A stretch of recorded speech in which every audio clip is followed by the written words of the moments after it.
Tony Hawk's Pro Skater is a trick-driven, arcadey franchise that has been around for nearly 2 decades. Like many of you, I've spent many hours chasing high scores growing up, and after hearing that Activision was bringing the series back to the new gen, I was pumped. It's been 13 years since the debut of Tony Hawk's Pro Skater 4, and honestly, this game has a lot to live up to. How does this one stack up? Well, there's some good and there's some bad. Tony Hawk's Pro Skater 5 brings back the core combo-crushing gameplay that we grew up loving, but unfortunately adds only a little to the new game. The game has 10 characters and 8 stages, 2 of them being remastered from the old games. Pro Skater 5 adds a new mechanic to the game, but ultimately executes it in the worst way possible. I'm talking about the slam mechanic.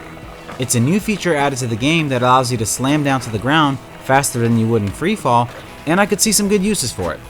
However, it is mapped to the same button as the grind maneuver. With much frustration, this led me to accidentally finish combos off prematurely, or miss a grind when I meant to continue onward. Simply mapping the slam move to another button would solve this issue and potentially bring something innovative to the series. With the way it's implemented now, it's a combo breaker, literally.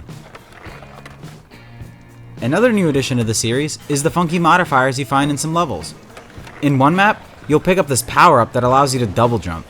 This led me to have some serious fun throwing together some otherwise impossible combos and enjoying the extra airtime.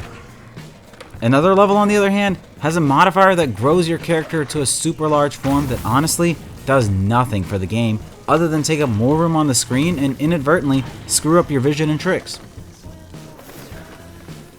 One less noticeable but present change in the series is a modification they've made to grinding in manuals. Previously in the Tony Hawk games, when you lost balance during a grind or a manual, you would bail and in turn get no points for your combo. Now, they've changed it so that losing balance simply ends your combo. This change does make the game a tad easier in one regard, but also does something that we can all appreciate.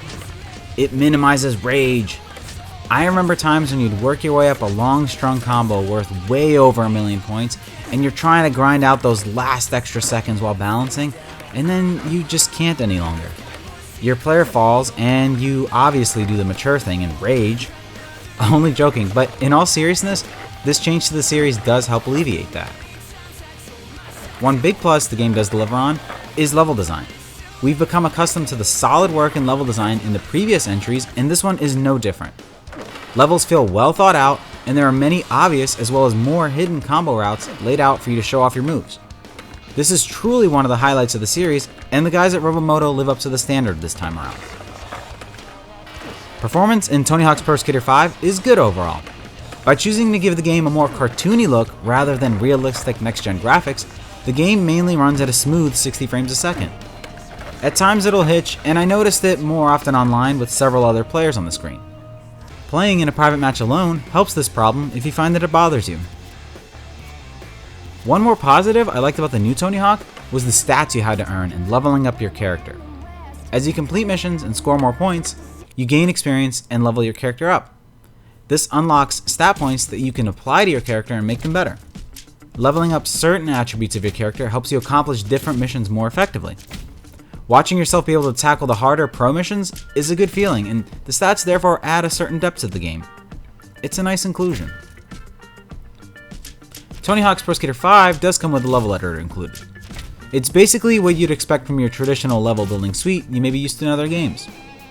It's got everything you need to get some of your ideas going, and it's real easy to share and play other people's creations. I honestly would have liked to see the terrain be editable, because as it stands, you can only build on the base of the current playable levels, leaving me to think that without a ton of imagination, many of the created levels will feel the same. But I guess we'll have to wait and see. I did not encounter the plethora of glitches and bugs being reported online, and for the most part, had a relatively smooth experience while playing the game. The exception of this was in the Asteroid Belt level, where numerous times my character would stop grinding mid-combo for no apparent reason. This led to a great deal of frustration during various missions. This lack of testing and oversight is really uncalled for and makes you question whether the game really could have benefited from a delay. Nonetheless, there is fun to be had in the new Pro Skater 5. Old fans of the series will find the well-designed levels to please their combo urges and may even enjoy some of the nostalgia it brings. Newcomers to the series? Maybe hold off until a good sale price comes along.